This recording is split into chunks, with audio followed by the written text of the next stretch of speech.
नमस्कार, आदाब, सत श्री अकाल। आप देख रहे हैं यूपी 24 न्यूज। इस समय हम मौजूद हैं विधायक निवास पर, जहां डॉक्टर MP आर्या साहब मौजूद हैं। उनसे उनके विधानसभा क्षेत्र के बारे में कुछ बात करेंगे, राष्ट्रीय स्तर पर कुछ बात करेंगे और जानेंगे आखिर क्या इरादे हैं, क्या चीज़ें करना और चाहते हैं। अभी तक विकास की गंगा बहाने का काम कर रहे हैं और आगे क्या चीज़ें नई लेके आएंगे विधानसभा नवाबगंज के लिए। मिलते हैं डॉक्टर MP आर्या से। नमस्कार सर। नमस्कार। सबसे पहले स्वागत है आपका हमारे यूपी 24 न्यूज चैनल में।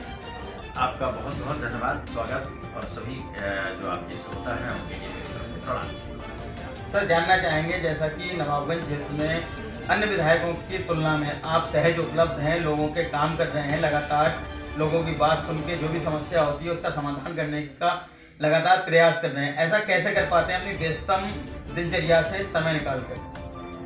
देखिए, ये अपनी आदत का हिस्सा है। मैं यही का रहने वाला हूँ, शुरू से 85 से नवाबगंज के अंदर ही रहता हूँ। पहले भी भीड़ से घिरा रहता था। मेरे क्लिनिक पर बहुत सारे मरीज रहते थे, पहले उनसे बात करता था।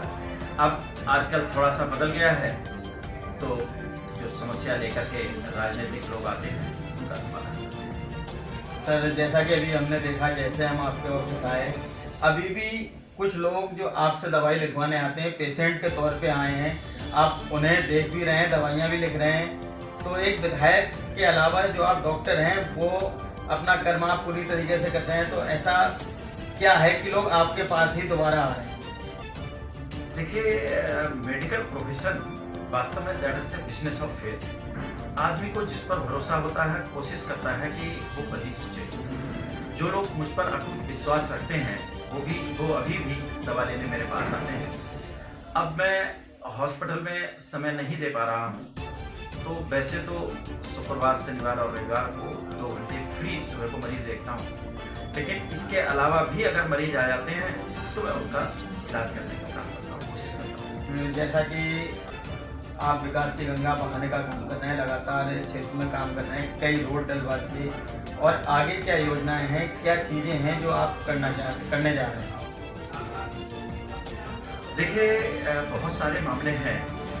विकास को लेकर के एक खाका मैंने पहले से ही तैयार कर रखा है, उस पर लगातार काम कर रहा हूँ। सबसे पहली बात जो मैं पहले भी कहता था, आज भी कहता हूँ कि जिस क्षेत्र में रोड, पुलियाँ अच्छे होते हैं, विकास वहाँ अपने आप दौड़ता है। तो इस क्षेत्र में अब जैसा मैंने भी प्रयास किया है, इससे पहले हमारे विधायक जी थे, उन्होंने भी इस क्षेत्र में काफ़ी काम किया है, और रोड, पुलिया काफ़ी मेहनत के साथ में इस क्षेत्र में बने हैं, काफ़ी अच्छे बने हैं। मैंने भी बहुत सारे प्रस्तावित किए हैं, जिनमें से कई सारे पास भी हो गए हैं, कुछ पर काम चल रहा है, कुछ बन गए हैं। इसके अलावा शिक्षा के क्षेत्र में मैंने बात की थी, तो जो 3 बंद थे कॉलेज, 4 बल्कि मैं कहूँगा, 3 गर्ल्स कॉलेज थे, हाफिजगंज, एक बरौर और एक सेथल का, वो तीनों कॉलेज मैंने शुरू करा दिए हैं। चौथा एक डिग्री कॉलेज जो भरपुरा में बना है, वो भी प्रारंभ हो गया है।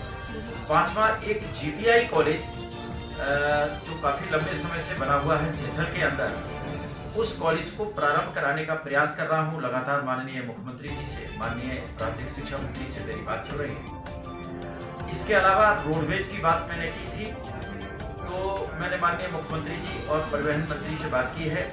तो जो पुराना रोडवेज है, इसको चूंकि सक्रिय नहीं किया जा सकता, इसको निष्प्रयोज्य घोषित किया गया है। तो बाईपास पर ही मेरा प्रयास है कि SDM कोर्ट के सामने जो राजस्व की जगह है उसको रोडवेज वहाँ पर बनाया जा सके। कुड़रा कोठी रोड के लिए मैंने चौड़ीकरण के लिए दे रखा है। नरहरपुर के पास पुल की बात हुई है, लाईखेड़ा का पुल पास हो गया है। तो ऐसे बहुत सारे काम तेजी से चल रहे हैं। कोशिश कर रहा हूँ कि क्षेत्र में उद्योग धंधों का भी विकास हो। इसके लिए जैसे कि उत्तर प्रदेश सरकार की मंशा है, पहले तो ODOP के तहत बरेली के अंदर जो जरी का काम है, सोने की ज्वेलरी का काम है, बांस का काम है, इन कामों में लोगों को प्रोत्साहित करना।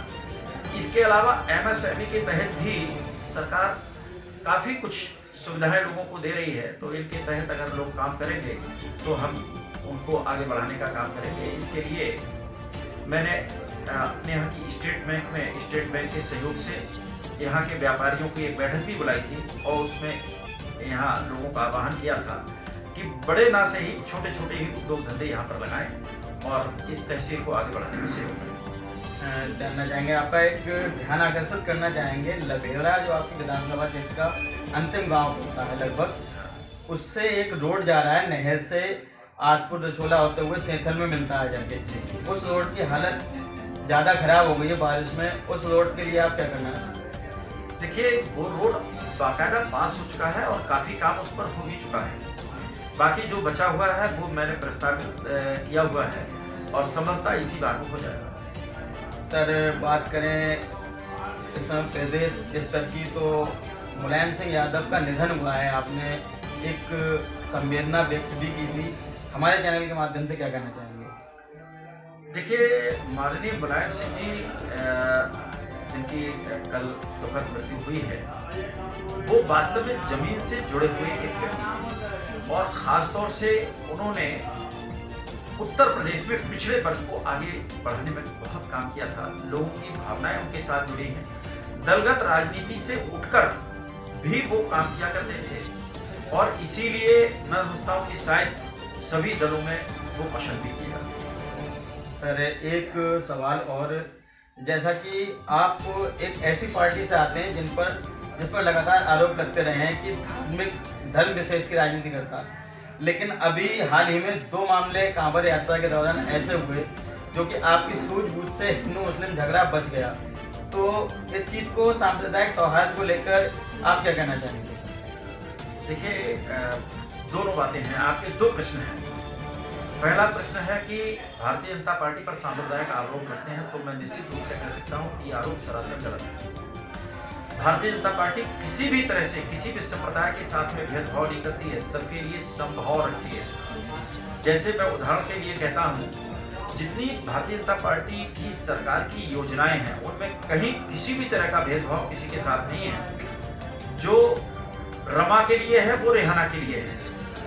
किसी भी तरह का भेदभाव भाजपा की सरकार नहीं करती है। अगर लाउड स्पीकर जैसी चीजें उतरवाने की बात हुई या उनकी आवाज कम कराने की बात हुई, तो मंदिर के लिए जो था वही मस्जिद के लिए था। इसलिए किसी तरह का भेदभाव नहीं है। जहां तक मेरी बात है सांप्रदायिक सौहार्द की, तो मेरा हमेशा से यही रुख रहा है कि हमारी तहसील में अमन चैन बना रहे, हमारी विधानसभा के अंदर अमन चैन बना रहे, किसी भी तरह का सौहार्द न बिगड़े और सारे धर्म के लोग, सभी जो मत को मानने वाले लोग हैं, सौहार्द के साथ में एक दूसरे से मिलकर के रहें। यहाँ की फिजा खराब ना हो। बाकी प्रदेश का माननीय योगी आदित्यनाथ जी देखें। तो ये थे हमारे साथ डॉक्टर MP आर्य, नवाबगंज विधायक, जो सांप्रदायिक सौहार्द की मिसाल हैं। लगातार सांप्रदायिक सौहार्द के लिए काम कर रहे हैं, पहले भी करते रहे हैं। अब विधायक बनने के बाद जिम्मेदारियां बढ़ गई हैं, तो उसी नजरिए से काम कर रहे हैं। तो लगातार ताजा अपडेट के लिए बने रहिए हसीन दानिश के साथ, अपने सहयोगी अली अहमद के साथ। UP 24 news Bareilly.